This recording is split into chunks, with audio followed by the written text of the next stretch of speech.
Hi friends, எல்லோரும் நல்லா இருக்கீங்களா? இப்போ செம்ம சூப்பராக ஒரு நல்ல டேஸ்ட்டான ஒரு வித்தியாசமாக ஒரு டிஃப்ரெண்ட்டாக இருக்கிற மாதிரி ஒரு ஸ்வீட் பார்க்கலாமா? அது பாருங்கள், அது என்ன தெரியுங்களா? மஞ்சள் பூசணிக்காயில் குழிப்பணியாரம் செய்ய போகிறேன்.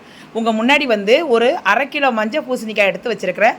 அதை தோல் மேலே ரிமூவ் பண்ணிவிட்டு சின்ன சின்ன பீஸாக எடுத்து வச்சுக்கோங்க ஃப்ரெண்ட்ஸ். அதை வந்து ஒரு வாட்டி வாஷ் பண்ணிவிட்டு சின்ன குக்கர் இருந்துச்சுன்னா அதை போட்டுக்கிட்டு ஒரு 1/4 டம்ளர் தண்ணி தான், தண்ணி ரொம்ப விடாதீங்க ஃப்ரெண்ட்ஸ்.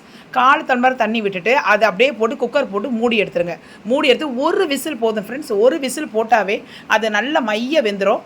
அதுக்கப்புறம் வந்து ஒரு ஒரு 1/2 கப்பு வந்து இது பச்சரிசி மாவு போட்டுக்கோங்க. அதையும் போட்டு நல்லா வந்து மேஷ் பண்ணிக்கோங்க. மேஷர் இருந்தால் மேஷ் பண்ணிக்கோங்க. நல்லா மேஷ் ஆகிடும். உங்களுக்கு அந்த 1/2 கப்பு பச்சரிசி மாவே போதும்.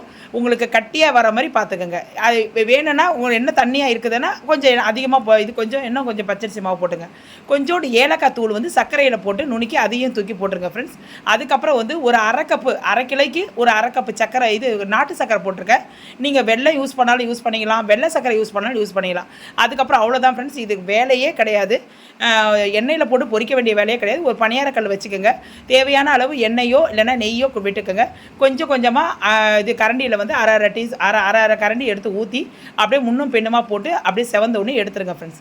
செம்ம சூப்பரான மஞ்சள் பூசணிக்காய் குழிப்பணியாரம் ரெடி ஃப்ரெண்ட்ஸ். இப்போ வந்து நான் எங்கள் அப்பா வந்து அதுக்கிட்ட நான் கொடுக்குறேன். சாப்பிட்றாரு நல்லா இருக்குது சொல்கிறாரு. தேனில் போட்ட